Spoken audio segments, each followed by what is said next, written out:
The Ribeirinho people, or commonly referred to as the Ribeirinho or people of the river, are an indigenous community living in the riverine landscape of the Amazon rainforest. Today, we will be following one Ribeirinho family's daily tasks and surrounding environment. It's important to note rivers provide all of their survival needs.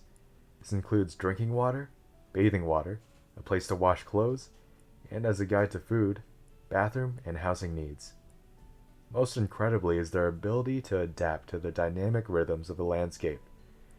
To account for floodings in the Amazon, they build houses on stilts.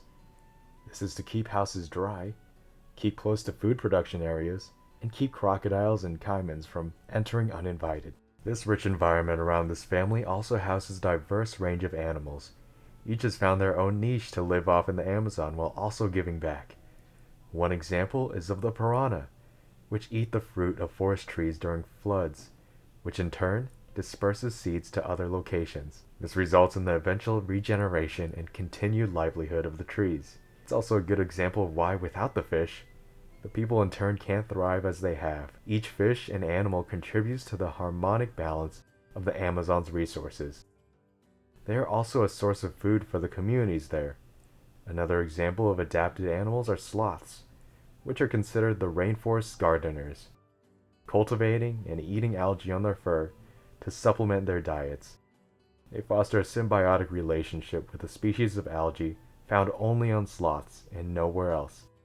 The Amazon also houses at least 10% of the world's known biodiversity.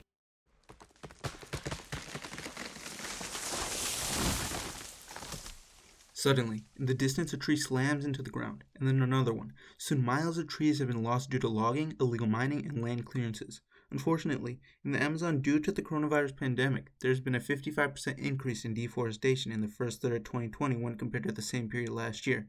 These groups have taken advantage of the crisis to carry out these illegal clearances for their own benefit. After all the trees in an area have been cut or burned, these groups will leave and find another area to destroy trees and repeat the cycle. The destruction of the local ecosystem has far-reaching effects on the Riverina family and the local animals. First of all, the animals won't be able to receive enough resources to thrive and regenerate the forest, leading to an exponential decrease in its overall health. This also leads to a decrease in the amount of food available to this family and their community. Furthermore, there are less resources to manage housing, which they have collected in a sustainable way opposite to the illegal methods used to destroy these forests. Previous efforts to protest the deforestation and exploitation of the Amazon rainforest have seen promising results.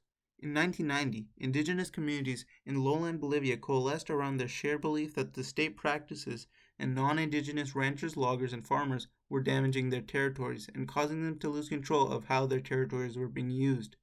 This was titled the 1990 March for Territory and Dignity. Initially, the Mojos, Sereno, and Chamanes indigenous communities organized the 1990 march to protest their exclusion from the national park. Their forest led to a new forestry law that explicitly recognized indigenous rights to forests and decisions regarding forests.